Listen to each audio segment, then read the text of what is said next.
Hi dears, it's me MS solutions. ഇനി എന്തിന് വേറെ സൊല്യൂഷൻസ്? എൻ്റെ പ്രിയപ്പെട്ട +1 സയൻസ് വിദ്യാർത്ഥികളെ, അലോട്ട്മെൻറ്റുമായി ബന്ധപ്പെട്ട തിരക്കുകളിൽ നിന്ന് മാറി നിൽക്കുന്ന കുട്ടികളുണ്ടല്ലോ. ജൂൺ 10-ാം തീയതി വരെ കാത്തു നിൽക്കുന്ന ജൂൺ 18-ാം തീയതിയാണ് നിങ്ങളുടെ സ്കൂളുകൾ ആരംഭിക്കുന്നതെന്നും ജൂൺ 18-ന് ശേഷമാണ് സപ്ലിമെൻ്ററി അലോട്ട്മെൻറ്റ് നടന്ന് ബാക്കിയുള്ള കുട്ടികളെയും കൂടി സ്കൂളിലേക്ക് എത്തിക്കുക. അത് ജൂലൈ 31 വരെ സപ്ലിമെൻ്ററിയും ട്രാൻസ്ഫർ അലോട്ട്മെൻറ്റും എല്ലാം നടക്കും.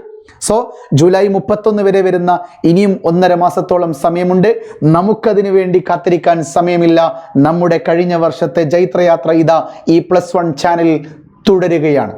MS സൊല്യൂഷൻസിൻ്റെ SSLC ചാനലിൽ നിന്ന് ഇതുവരെ ഇങ്ങോട്ടേക്ക് എത്താത്ത നിങ്ങളുടെ സുഹൃത്തുക്കളുണ്ടെങ്കിൽ അവരോട് പറയണം, MS സൊല്യൂഷൻസിൻ്റെ +1 ചാനലിൽ നാളെ മുതൽ പക്ക ക്ലാസ് സ്റ്റാർട്ട് ചെയ്യാൻ വേണ്ടി പോവുകയാണ്. അതിന് മുന്നോടിയായിട്ട് വളരെ വാൺ ചെയ്തുകൊണ്ടൊരു കാര്യം ഞാൻ പറയാം.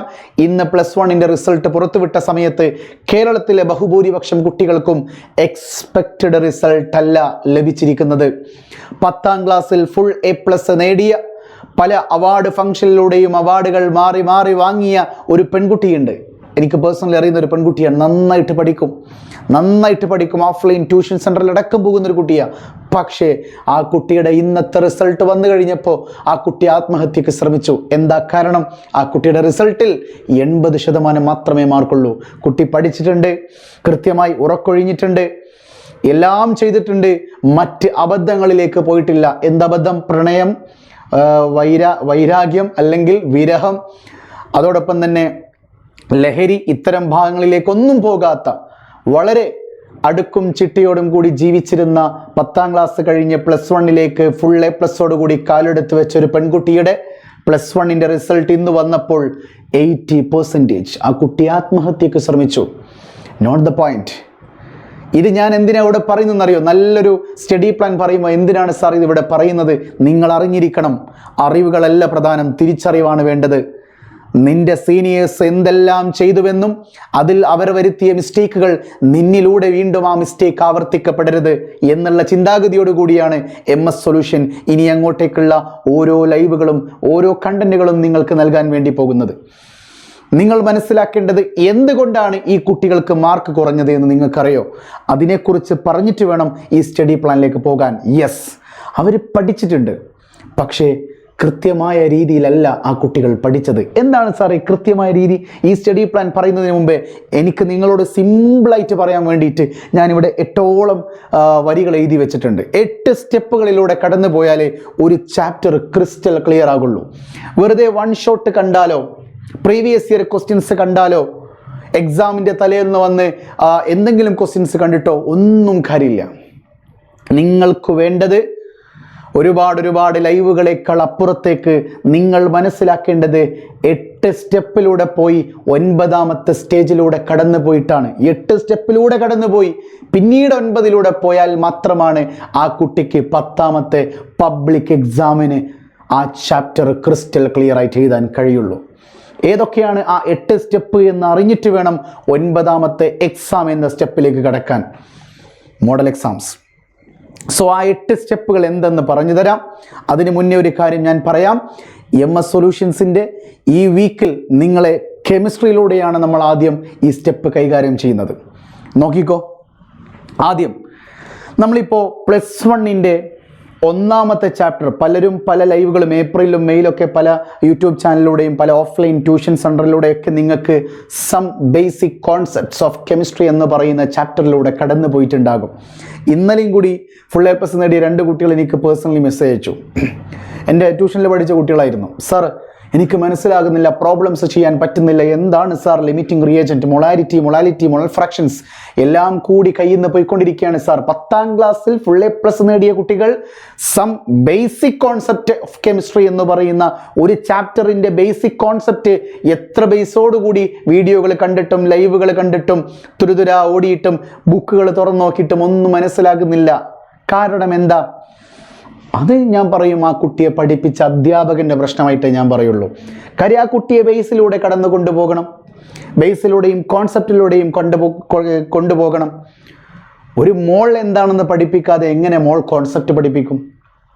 മോൾ എന്തെന്നറിയാത്ത, എന്താ ഒരു മോൾ 2 മോൾ എന്നറിയാത്തൊരു കുട്ടിയോട് ആ കുട്ടി പഠിച്ചിട്ടുണ്ട് ഒരു മോൾ എന്ന് പറഞ്ഞാൽ 22.4 ലിറ്റർ ഒരു മൊളാർ വോളിയം. ഒരു മോൾ എന്ന് പറഞ്ഞാൽ 6.02 × 10⁻23 ആറ്റംസാ. ഒരു മോൾ എന്ന് പറഞ്ഞാൽ അവോഗാഡ്രോ നമ്പറാണ്. ഒരു മോൾ എന്ന് പറഞ്ഞാൽ GM ആണ്. ഇങ്ങനെയല്ല പഠിക്കേണ്ടത്. പഠനത്തിലുള്ള വ്യത്യാസം അധ്യാപകൻ വരുത്തണം. കാരണം അധ്യാപകനും കൂടി മനസ്സിലാക്കണം കേരളത്തിൻ്റെ പരീക്ഷാ പേപ്പറുകളിൽ മാറ്റങ്ങൾ വന്നുകൊണ്ടിരിക്കുകയാണ്. ഇന്ന് പൊതുവിദ്യാഭ്യാസ വകുപ്പ് ഡയറക്ടർ ഒരു കാര്യം പറഞ്ഞിട്ടുണ്ടായിരുന്നു. ഇൻസ്റ്റഗ്രാമിലടക്കം ആ പോസ്റ്റ് വൈറലാണ്. 2030 കേരളം കൊതിക്കുന്ന വിദ്യാഭ്യാസ സമ്പ്രദായം നിലവിൽ വരുമെന്ന്. കേരളത്തിലെ വിദ്യാർത്ഥികൾ കൊതിക്കുന്ന ഒരു വിദ്യാഭ്യാസമുണ്ടല്ലോ, അത് 2030 ഞങ്ങൾ മാറ്റിയെടുക്കുമെന്ന് പൊതുവിദ്യാഭ്യാസ ഡയറക്ടർ ജീവൻ ബാബു സാർ പറയുന്നുണ്ടെങ്കിൽ നിങ്ങൾ മനസ്സിലാക്കേണ്ടത് ആ മാറ്റം കഴിഞ്ഞ വർഷം മുതൽ അദ്ദേഹം തുടങ്ങിയിട്ടുണ്ട്. എന്താ നടത്തിയത്? പരീക്ഷകളിൽ അങ്ങനെ വെറുതെ കുട്ടികൾ പാസ്സാവേണ്ട, 1ാം ക്ലാസ് മുതലായിക്കോട്ടെ 5ാം ക്ലാസ് മുതൽ 9ാം ക്ലാസ് വരെയുള്ള ഓൾ പാസ്റ്റ് സിസ്റ്റം പാടെ വെട്ടിക്കളഞ്ഞുകൊണ്ട് ഈ കഴിഞ്ഞ 8ാം ക്ലാസ്സിലെ കുട്ടികൾ 2 ലക്ഷത്തോളം പേര് തോറ്റുപോയില്ലേ? അതുകൊണ്ട് നിങ്ങൾ മനസ്സിലാക്കണം, മാറ്റങ്ങൾ അനിവാര്യമാണെന്ന് വിദ്യാഭ്യാസ വകുപ്പ് മനസ്സിലാക്കിയിട്ടുണ്ടെങ്കിൽ മാറ്റങ്ങൾ അനിവാര്യമാണെന്ന് സ്കൂൾ അധ്യാപകരും മനസ്സിലാക്കിയിരിക്കണം. അതോടൊപ്പം ഇനി പഠിക്കാൻ ചെല്ലുന്ന കുട്ടികളില്ലേ, നിങ്ങൾക്ക് ഇഷ്ടപ്പെടാത്ത സ്കൂളിലെ ഇഷ്ടപ്പെട്ട കോഴ്സായിരിക്കും നിങ്ങൾ ചെല്ലുന്നുണ്ടാവുക. അതെന്തായാലും അങ്ങനെ വരാറുള്ളൂ. ഇഷ്ടപ്പെടാത്ത സ്കൂളിൽ നിങ്ങൾ ഇഷ്ടപ്പെടുന്ന സയൻസ് എന്ന് പറയുന്ന കോഴ്സിലേക്ക് ചെന്ന് കഴിഞ്ഞാൽ അവിടെയുള്ള ജനാലക കമ്പികളിലേക്ക് നോക്കാതെ, സൗഹൃദ ബന്ധങ്ങളിലേക്ക് വീണു പോകാതെ, അവിടെ വരുന്ന ഓരോ ടീച്ചേഴ്സും മാറി എടുക്കുന്ന ടോപ്പിക്സിലൂടെ കവർ ചെയ്തിട്ടില്ലെങ്കിൽ, കൃത്യമായ പ്ലാനിങ്ങുകൾ നിങ്ങൾക്കില്ല എങ്കിൽ നിങ്ങളും ഞാൻ ഈ പറഞ്ഞ പെൺകുട്ടിയെ പോലെയായി മാറും. +2 10ാം ക്ലാസ്സിൽ ഫുൾ A+ ഉണ്ട്, +1 80% ബിലോ ആയിട്ട് റിസൾട്ട് വന്നേക്കാം. അത് വരാതിരിക്കാൻ എങ്ങനെ പഠിക്കണം എന്നുള്ളതാണ് MS ഒറ്റടിക്ക് പറയുന്നത്. എടാ, നിങ്ങൾ some basic concept of chemistry എന്ന് പറയുന്ന ചാപ്റ്റർ ഞാൻ നിങ്ങളെ പഠിപ്പിക്കുകയാണെങ്കിൽ 8 സ്റ്റേജിലൂടെയാണ് നമ്മൾ കടന്നു പോകുന്നത്. 1 ഷോർട്ട് റിവിഷൻ. എന്താണ് 1 ഷോർട്ട് റിവിഷൻ? ശരിക്കും നിങ്ങൾക്ക് ചാപ്റ്ററിൻ്റെ ടോപ്പിക് ഒരു 5 ടോപ്പിക്കായിട്ടാണ് ഞാൻ ഈ ചാപ്റ്റർ കുട്ടികളെ പഠിപ്പിക്കാറുള്ളത്. ഈ 5 ടോപ്പിക്ക് എനിക്ക് 5 ലൈവായിട്ട് ചെയ്യാം. പക്ഷെ ആ സമയം കഴിഞ്ഞല്ലോ. ഞാൻ കുറച്ച് എന്താ പറയുക, അലോട്ട്മെൻറ്റും കാര്യങ്ങളൊക്കെ ആയിട്ട് ഒരുപാട് ലൈവുകളൊക്കെ ചെയ്തതുകൊണ്ട് ക്ലാസ്സുകളൊന്നും തന്നിട്ടില്ല. ഇനി അത് തുടങ്ങുകയാണ്. അതാണ് തമ്പനിയിൽ അങ്ങനെ കൊടുത്തത്, തുടരുന്നു, ക്ലാസ്സുകളിലേക്ക് തുടരുന്നു. സോ 1 ഷോർട്ട് റിവിഷനാണ് ആദ്യം നിങ്ങൾക്ക് തരുന്നത്. Some basic concept of chemistry എന്ന് പറയുന്ന ചാപ്റ്ററിൻ്റെ പല ബേസുകളും കേട്ട കുട്ടികളുണ്ടാകും. അവർക്കായിരിക്കും കൂടുതൽ മനസ്സിലാവുക. ഇനി നിങ്ങൾ 0-ൽ വന്നിരുന്നാൽ പോലും മനസ്സിലാകുന്ന തരത്തിലായിരിക്കും ഞാൻ ആ ക്ലാസ് എടുക്കുന്നുണ്ടാവുക. സോ 1 ഷോർട്ട് റിവിഷനാണ് ആദ്യം നിങ്ങൾ പഠിക്കേണ്ടത്. ഒരു ചാപ്റ്ററിൻ്റെ കംപ്ലീറ്റ്, അതിലെന്തെല്ലാം പഠിക്കാനുണ്ട്, അതെങ്ങനെയൊക്കെയാണ് പറയുന്നത്, അതിൻ്റെ ഒരു സിമ്പിൾ ക്വസ്റ്റ്യനും കൂടി വെച്ചിട്ടുള്ള നല്ലൊരു 1 ഷോർട്ട് റിവിഷനാണ് ആദ്യം നിങ്ങൾ പഠിക്കേണ്ടത്. അത് കഴിഞ്ഞിട്ട് പഠിക്കേണ്ടത് നമ്മുടെ ന്യൂമറിക്കൽ ആൻഡ് ഡെറിവേഷൻസ്. നിങ്ങൾ പഠിക്കുന്ന സം ബേസിക് കോൺസെപ്റ്റ്സിൽ ഒരു ഇക്വേഷനിൽ നിന്ന് മറ്റൊരു ഇക്വേഷൻ ക്രിയേറ്റ് ചെയ്യുന്നത് പഠിക്കാനുണ്ട്. അതിനെ വേണമെങ്കിൽ നമുക്ക് ഡെറിവേഷൻസ് എന്ന് പറയാം. എന്നാൽ അതിനേക്കാൾ കൂടുതൽ മോള് തന്നിട്ട് മൊളാരിറ്റി ചോദിക്കും, മൊളാരിറ്റി തന്നിട്ട് വെയിറ്റ് കാണാൻ ചോദിക്കും, ലിമിറ്റിംഗ് റിയാക്ഷൻ, അങ്ങനെ പ്രോബ്ലംസ് ഉണ്ട്, ന്യൂമറിക്കൽ പ്രോബ്ലംസ്. റിയാക്ഷൻസിനേക്കാൾ അപ്പുറത്തേക്ക് ന്യൂമറിക്കൽ പ്രോബ്ലംസ് ആണ് പഠിക്കാനുള്ളത്. അതുകൊണ്ട് അതായിരിക്കണം നമ്മുടെ രണ്ടാമത്തെ എന്താ പറയുക കോൺസെൻട്രേഷൻ എന്നുള്ളത്. ഒന്ന്, നമ്മൾ 1 ഷോർട്ട് റിവിഷൻ പഠിച്ചു. അതായത് ഒരു ചാപ്റ്റർ കംപ്ലീറ്റ് ഒരാൾ സിലബസ് കവർ ചെയ്തു. ഒരു chapter some basic concept of chemistry എന്ന് പറയുന്ന ചാപ്റ്റർ കംപ്ലീറ്റ് ഒരു കുട്ടി എന്ത് ചെയ്തു? സിലബസ് കവർ ചെയ്തു. രണ്ടാമത് കുട്ടി കവർ ചെയ്യാൻ പോകുന്നത് ന്യൂമറിക്കൽ ആൻഡ് ഡെറിവേഷൻസ് ആണ്. ന്യൂമറിക്കൽസ് ആൻഡ് ഡെറിവേഷൻസ് ആണ്. അങ്ങനെ അത് കഴിഞ്ഞു. ഇനി എന്താ കുട്ടി കവർ ചെയ്യേണ്ടത്? നിങ്ങൾ പറ. യെസ്, ചാപ്റ്ററിൻ്റെ പ്രീവിയസ് ഇയർ ക്വസ്റ്റ്യൻസ് ആണ് ആ കുട്ടി പഠിക്കേണ്ടത്. സോ ചാപ്റ്ററിൻ്റെ പ്രീവിയസ് ഇയർ ക്വസ്റ്റ്യൻസ് പഠിക്കുന്നതാണ് മൂന്നാമത്തെ എൻ്റെ സ്റ്റേജ് എന്ന് പറയുന്നത്. അത് ഞാൻ 3 പാർട്ടുകളായിട്ടാണ് പഠിപ്പിക്കാറുള്ളതെങ്കിലും ആപ്പിൽ 3 പാർട്ടാണെങ്കിലും നമുക്ക് ലൈവിലേക്ക് എന്ത് ചെയ്യാം, അതിനെ മിക്സ് ആക്കി കൊടുക്കാം. 2025 മുതൽ 2020 വരെയുള്ള ക്വസ്റ്റ്യൻസുകളുടെ ശേഖരങ്ങൾ, 2019 മുതൽ 2015 വരെയുള്ള അടുത്ത ശേഖരം, 2014 മുതൽ 2010 വരെയുള്ള ശേഖരം. ഇതിൽ ഞാൻ ആദ്യം കൊടുത്ത ഈ ഒരു സാധനം ഉണ്ടല്ലോ, ഇത് നോക്കി നിങ്ങൾ എത്ര പഠിച്ചിട്ടും കാര്യമില്ല. കാരണം അതൊന്നും നിങ്ങൾ A+ ലെവലിലേക്കോ A ലെവലിലേക്കോ എത്തിക്കൂല. കാരണം അതെല്ലാം കൊറോണയിലൂടെ കടന്നുപോയൊരു വർഷങ്ങളാണ്. അതിനുശേഷമുള്ള ഈ പാർട്ട് 2ഉം പാർട്ട് 3ഉം ഇല്ലേ, ഇതാണ് നമുക്ക് വളരെ പ്രധാനപ്പെട്ട ക്വസ്റ്റ്യൻസ് എന്ന് പറയുന്നത്. സോ നമ്മൾ എന്ത് ചെയ്തു? ചാപ്റ്ററിൻ്റെ വൺ ഷോട്ട് കണ്ടു. ചാപ്റ്ററിൻ്റെ വൺ ഷോട്ട് എന്ന് പറഞ്ഞാൽ ഒറ്റ വെടിക്ക് എന്ത് ചെയ്യുക, വൺ ഷോട്ട് ഒറ്റ അടിക്ക് എന്ത് ചെയ്തു, നമ്മൾ ആ ചാപ്റ്റർ ഡിസ്കസ് ചെയ്തു. അതായത് നിങ്ങളൊരു ദിവസം 7 മണിക്ക് അല്ലെങ്കിൽ 7 മണിക്ക് വന്നിരുന്നാൽ ആ ലൈവ് ഇപ്പോൾ 9, 2 മണിക്കൂറോ 3 മണിക്കൂറോ ഉണ്ടെങ്കിൽ അതോടുകൂടി ആ ചാപ്റ്റർ കഴിഞ്ഞിരിക്കണം. എടുക്കുന്ന സാറ് തീർത്തിരിക്കണം, കേൾക്കുന്ന കുട്ടി പഠിച്ചിരിക്കണം. അല്ലെങ്കിൽ അറ്റ്ലീസ്റ്റ് ഇതൊക്കെയാണല്ലോ എന്നുള്ളൊരു ബേസ് ഉണ്ടാക്കി വെക്കണം. അടുത്ത ദിവസം ആ കുട്ടി ന്യൂമറിക്കൽസ് ആൻഡ് ഡെറിവേഷൻസ്, ഇനി കെമിസ്ട്രി എടുത്ത് പറയുകയാണെങ്കിൽ അവിടെ ചിലപ്പോൾ റിയാക്ഷൻസ് ആയിരിക്കും അടുത്ത ചാപ്റ്ററിലൊക്കെ വരിക. റിയാക്ഷൻസ് ആയിരിക്കും ഓർഗാനിക് ഒക്കെ വരുമ്പോൾ വരിക. ഫിസിക്സ് ആണെങ്കിലോ അവിടെ എന്തായിരിക്കും ഉണ്ടാവുക, അവിടെ ന്യൂമറിക്കൽസ് ആൻഡ് ഡെറിവേഷൻസ് ആയിരിക്കും ഉണ്ടാവുക. മാത്സിൻ്റെ കേസിലോ ഡെറിവേഷൻസ് ആയിരിക്കും ഉണ്ടാവുക. അങ്ങനെ സം ബേസിക് കോൺസെപ്റ്റിൻ്റെ വൺ ഷോട്ട് കണ്ടു, ന്യൂമറിക്കൽസ് ആൻഡ് ഡെറിവേഷൻസ് കണ്ടു. മൂന്നാമതായിട്ട് ആ കുട്ടി ആ ചാപ്റ്ററിൻ്റെ പ്രീവിയസ് ഇയർ ക്വസ്റ്റ്യൻസും പഠിച്ചു. ഇവിടെയാണ് എല്ലാവരും നിർത്തുന്നത്. ഏതൊരു ഓൺലൈൻ യൂട്യൂബ് ചാനലുകളും എന്താണ് ചെയ്യാറുള്ളത്, ഇവിടെ അങ്ങോട്ട് നിർത്തിക്കാളും. മാത്രമല്ല ഈ PYQ ഒക്കെ വലിയ ഘോരം പ്രസംഗിക്കുമെങ്കിലും PYQ ഈ 2025-20 ചെയ്തു കൊടുത്തിട്ട് എന്ത് ചെയ്യും, അത് പഠിച്ചാൽ മതി കേട്ടോ എന്ന് പറയും. എന്നിട്ട് എക്സാം സമയത്ത് വന്നിട്ടാണ് അവരിതിനെ കൂടുതൽ ഫോക്കസ് ചെയ്യുക. ആ സമയത്തേക്ക് കുട്ടിക്ക് പഠിക്കാൻ ഒരു ചാപ്റ്ററോ 2 ചാപ്റ്ററോ അല്ല, ഇഷ്ടം പോലെ ചാപ്റ്ററുകൾ കിടക്കുന്നുണ്ട്. സോ ആ സ്റ്റേജ് കഴിഞ്ഞാൽ പിന്നെയുള്ളതാണ് MS സൊല്യൂഷൻസിൻ്റെ യൂണിക് ഫീച്ചേഴ്സ്. നാലാമത് ആ കുട്ടി പഠിക്കേണ്ടത് NSQ ആണ്. What is NSQ? NCERT solved questions. NCERT text ബുക്കിൽ ആ ചാപ്റ്ററിൻ്റെ സോൾവ് ചെയ്ത ക്വസ്റ്റ്യൻസ് അത് പരീക്ഷകളിൽ ആവർത്തിക്കപ്പെടാറുണ്ട്. പല തവണകളിലും പല രീതികളിലായിട്ടും ചോദിക്കാറുണ്ട്. അതുകൊണ്ട് NSQ നമ്മളത് സെപ്പറേറ്റ് പഠിപ്പിച്ചിരിക്കും. കഴിഞ്ഞോ? ഇല്ല. അടുത്തത് എന്താ? MRQ. What is MRQ? നിങ്ങൾ പറ, എന്തായിരിക്കും? Most repeated questions. മനസ്സിലായോ? നിങ്ങളൊരു ചാപ്റ്ററിൽ നിന്ന് 40ഓളം വരുന്ന പ്രീവിയസ് ഇയർ ക്വസ്റ്റ്യൻസിൽ ആവർത്തിച്ച് ചോദിച്ച ചോദ്യങ്ങളുണ്ട്. ലോ ഓഫ് കെമിക്കൽ കോമ്പിനേഷൻസ്, മൊളാരിറ്റിയുടെ ഇക്വേഷൻ, എന്താണ് molarity, what is limiting reagent, ഇതുപോലെയുള്ള ആവർത്തിക്കപ്പെട്ട മോസ്റ്റ് റിപ്പീറ്റഡ് ക്വസ്റ്റ്യൻസ് ആയിരിക്കും നമ്മുടെ 5ാമത്തെ സ്റ്റേജ് എന്ന് പറയുന്നത്. കഴിഞ്ഞോ? ഇല്ല. വീണ്ടും ആ ചാപ്റ്ററിലെ most unique questions, very important. What is unique questions? അതായത് ആ ചാപ്റ്ററിൽ നിന്ന് വളരെ സുപരിചിതമല്ലാത്ത ചോദ്യങ്ങൾ ചോദിക്കപ്പെട്ടു. അതിനെയാണ് മോസ്റ്റ് യുണീക്ക് ക്വസ്റ്റ്യൻസ് എന്ന് പറയുക.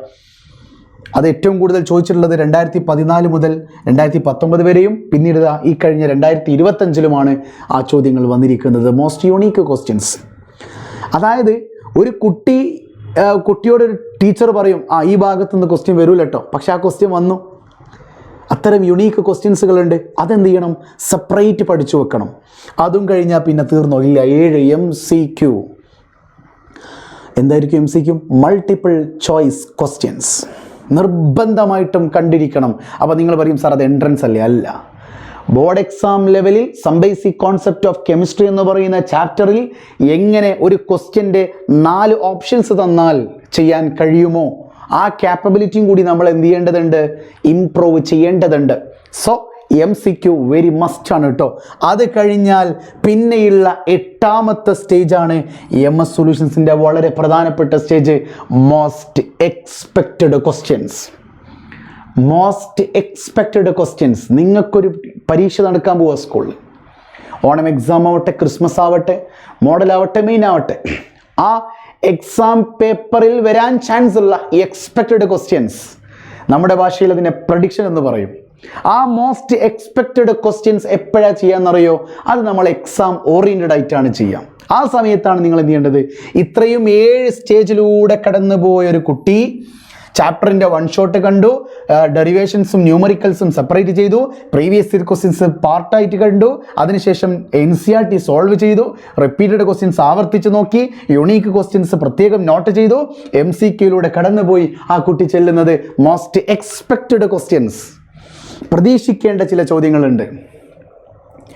ഇതോടുകൂടി എന്തായി? നേരെ പോകുന്നു 9ാമത്തത്, ദാറ്റ് ഈസ് മോഡൽ എക്സാം. എന്ത് എക്സാം? Model exam. അതായത് അല്ലെങ്കിൽ യൂണിറ്റ് എക്സാം എന്നൊക്കെ പറയാം. ഈ ചാപ്റ്ററിൻ്റെ ഒരു എക്സാമിലേക്കാണ് ആ കുട്ടി പോകേണ്ടത്. ഇങ്ങനെ 9 സ്റ്റേജ് കഴിഞ്ഞാൽ 10ാമത്തെ സ്റ്റേജാണ് ആ കുട്ടിയുടെ എന്ത് exam? Public exam. So MS സൊല്യൂഷൻസിൻ്റെ ആപ്പിൽ ജോയിൻ ചെയ്യുന്ന കുട്ടിക്ക് ഈ 10 സ്റ്റേജിലേക്ക്, ഈ ഒരു 9 സ്റ്റേജിലൂടെ കടന്നിട്ടായിരിക്കും ആ കുട്ടി ഓരോ ചാപ്റ്ററും കടന്നു പോകുന്നുണ്ടാവുക. കടന്നിട്ടായിരിക്കും പബ്ലിക് എക്സാമിലേക്ക് എത്തുന്നുണ്ടാവുക. അപ്പോൾ നിങ്ങൾ ചോദിക്കും, സർ ആപ്പിലേക്ക് മാത്രമാണോ? ഇപ്പം ഞാൻ ഡിസ്കസ് ചെയ്യുന്നത് സ്റ്റഡി പ്ലാനിനെ പറ്റിയാണ്. നിങ്ങൾക്ക് ഇതൊക്കെ MS സൊല്യൂഷൻ പറയുന്നുണ്ടല്ലോ, ഇതൊക്കെ കിട്ടുമെന്ന് എന്താ ഉറപ്പ്? ആ ഉറപ്പാണ് ഇനിയുള്ള ദിവസങ്ങളിൽ നിങ്ങൾക്ക് തരാൻ പോകുന്നത്. യെസ്, ആദ്യം നിങ്ങൾക്ക് തരുന്നത് ജൂൺ 3, അതായത് നാളെ ചൊവ്വാഴ്ച MS സൊല്യൂഷൻ ആദ്യം തരുന്നത് some basic concepts of chemistry ആണ്. അതിൻ്റെ 1 ഷോട്ട് റിവിഷൻ. ഓക്കെ ആണല്ലോ. ഒരുപാട് പേര് കമൻറ്റ് ചെയ്തിട്ടുണ്ട്, സാർ എല്ലാവരും തുടങ്ങി, നിങ്ങളെന്താ തുടങ്ങാത്തത്? എല്ലാവരും കഴിഞ്ഞു, ചാപ്റ്റർ കഴിഞ്ഞു എന്ന് പറഞ്ഞു. Some basic concept of chemistry നിങ്ങൾക്ക് 7:30 മണിക്ക് നാളെ കിട്ടും. കഴിഞ്ഞോ? ഇല്ല. അപ്പോൾ അടുത്ത സ്റ്റേജ് എന്തായിരിക്കും? ചാപ്റ്ററിൻ്റെ ന്യൂമറിക്കൽസ് അല്ലെങ്കിൽ ഡെറിവേഷൻസ് ഉണ്ടാവും. അതാണ് നമ്മൾ ജൂൺ 4-ാം തീയതി ചെയ്യാൻ പോകുന്നത്. ഓൾ ഡെറിവേഷൻസ് ആൻഡ് ന്യൂമറിക്കൽസ് ആണ് കെമിസ്ട്രിയിൽ നമ്മൾ പഠിക്കാൻ പോകുന്നത്. അടുത്തത് ജൂൺ 5-ാം തീയതി. അങ്ങനെ 3-ാം തീയതി കഴിഞ്ഞു, 4-ാം തീയതി കഴിഞ്ഞു, 5-ാം തീയതി വ്യാഴാഴ്ച കെമിസ്ട്രിയുടെ ഈ ചാപ്റ്ററിൻ്റെ പ്രീവിയസ് ഇയർ ക്വസ്റ്റ്യൻസ് ആണ് നമ്മൾ ഡിസ്കസ് ചെയ്യുന്നത്. 3 സ്റ്റേജ് കിട്ടി. അപ്പോൾ സാറേ 4, 5, 6, 7, 8 ഒക്കെ എവിടെയെന്നല്ലേ? യെസ്, അതാണ് ഞാൻ തരാൻ പോകുന്നത്. അതിന് മുമ്പേ നോക്കിക്കേ, ഇത് തമ്മിലാണ്. +1 കെമിസ്ട്രിയുടെ ആദ്യം 1 ഷോട്ട് റിവിഷൻ ഉണ്ടായിരിക്കും. ജൂൺ 3 നാളെ ചൊവ്വാഴ്ച ഉണ്ട്. അത് കഴിഞ്ഞാൽ +1 കെമിസ്ട്രി കംപ്ലീറ്റ് ന്യൂമറിക്കൽ പ്രോബ്ലംസ്. ഞാൻ പഠിച്ചോനെ കോംപ്ലക്സ് നമ്പേഴ്സ് ആയിപ്പോയോ. ജൂൺ 4-ാം തീയതി കംപ്ലീറ്റ് ന്യൂമറിക്കൽ പ്രോബ്ലംസ്, അതായത് ബുധനാഴ്ച. അത് കഴിഞ്ഞ് വ്യാഴാഴ്ച നമ്മുടെ പ്രീവിയസ് ഇയർ ക്വസ്റ്റ്യൻസ്. അത് കഴിഞ്ഞാൽ നിങ്ങൾക്ക് വേണ്ടി പ്രത്യേകം ഞാൻ തയ്യാറാക്കി ഇവിടെ കൊണ്ടുപോയി വെച്ചിട്ടുണ്ട്. ഇത് നിങ്ങൾക്കുള്ളതാണ് കേട്ടോ. ഓക്കെ, എന്താ തയ്യാറാക്കി വെച്ചത് നോക്കിക്കേ. ഡേറ്റ് കൊടുത്തിട്ടുണ്ട് ജൂൺ 5-ാം തീയതി. അതായത് ജൂൺ 5 വ്യാഴാഴ്ച നമ്മൾ പ്രീവിയസ് ഇയർ ക്വസ്റ്റ്യൻസിൻ്റെ ലൈവിലേക്ക് കടക്കുന്നതിന് മുമ്പേ നിങ്ങൾക്ക് എന്ത് കിട്ടിയിരിക്കും? NCERTയുടെ നമ്മൾ ഇതുവരെ ഡിസ്കസ് ചെയ്തുകൊണ്ട് പറഞ്ഞിരുന്ന NSQ നിങ്ങൾക്ക് കിട്ടിയിരിക്കും. എന്ത് കിട്ടും? NSQ. What is NSQ? NCERT solved questions. അതെന്നാ കിട്ടുക? ജൂൺ 5 വ്യാഴാഴ്ച. എത്ര മണിക്ക് സാർ? 5 മണിക്ക്, വൈകുന്നേരം 5 മണിക്ക്. അതൊന്ന് കണ്ടുവെക്കുക. അപ്പോൾ 3-ാം തീയതി നാളെ ചൊവ്വാഴ്ച ചാപ്റ്റർ കണ്ടു. 4-ാം തീയതി ഡെറിവേഷൻസും ന്യൂമറിക്കൽസും ചെയ്തു. 5-ാം തീയതി പ്രീവിയസ് ഇയർ ക്വസ്റ്റ്യൻസിലേക്ക് കടക്കുന്നതിന് മുമ്പേ ആ ചാപ്റ്ററിൽ ചോദിച്ച NSQ നമ്മൾ ഡിസ്കസ് ചെയ്തു 5 മണിക്ക്.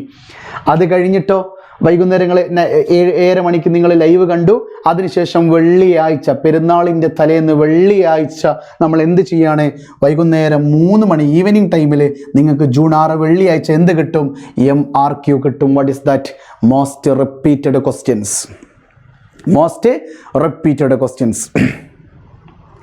പറയുന്നത് മനസ്സിലാകുന്നുണ്ടോ? യെസ്, ആ മോസ്റ്റ് റിപ്പീറ്റഡ് ക്വസ്റ്റ്യൻസ് കിട്ടിക്കഴിഞ്ഞാൽ പിന്നെ നമ്മൾ എന്ത് ചെയ്യും? നമുക്ക് ശനിയാഴ്ച എന്താണ്? ഹോളിഡേ ആണ്, ഈദാണെന്ന്. ഹിന്ദി ദേവി പെട്ടെന്ന് വായിച്ച്. ഈദ് ഹോളിഡേ ആണ്. നിങ്ങൾ ഫാമിലിയായിട്ട് എൻജോയ് ചെയ്യുക കേട്ടോ. അപ്പോൾ ഞായറാഴ്ചത്തേക്ക് എന്ത് വരും? ജൂൺ 8 സൺഡേ മോർണിംഗ് നിങ്ങൾക്ക് എന്ത് കിട്ടും? രാവിലെ 11 മണിക്ക് ഇനി കിട്ടാനുള്ള MCQ കിട്ടും. What is MCQ? Multiple choice questions. അതേ ഞായറാഴ്ച നിങ്ങൾക്ക് ഈവനിങ് ടൈമിൽ എന്ത് കിട്ടും? മോസ്റ്റ് യുണീക്ക് ക്വസ്റ്റ്യൻസ് കിട്ടും. 5 മണിക്ക് കിട്ടും. ഇനി എന്താ കിട്ടേണ്ടത്? ഇനി കിട്ടേണ്ടത് മോസ്റ്റ് എക്സ്പെക്റ്റഡ് ക്വസ്റ്റ്യൻസ് ആണ്. 8-ാമത്തെ സ്റ്റേജ്. ആ സ്റ്റേജ് എപ്പോഴാണ് കിട്ടുക? എക്സാം ടൈമിലാണ് നിങ്ങൾക്ക് കിട്ടുക ഈ ചാപ്റ്ററിൻ്റെ.